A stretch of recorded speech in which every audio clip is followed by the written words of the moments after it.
नतीजे पे पहुंची है अमीरा शर्मा बेकसूर है।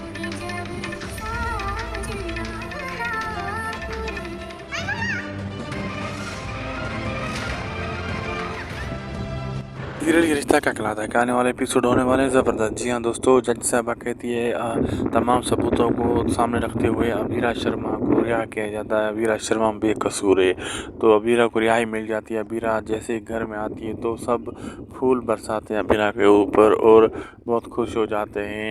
और वहाँ पे दादी सास की आरती उतार रही होती है, घर में प्रवेश करवा रही होती है अबीरा को।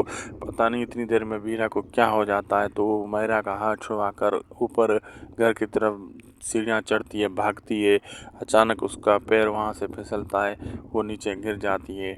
अब आगे देखना मज़ेदार होगा क्या क्या होने वाला है। वीडियो अच्छी लगी तो लाइक करें, शेयर करें, सब्सक्राइब करें। मिलते हैं आपसे अगली एक ज़बरदस्त अच्छी वीडियो में।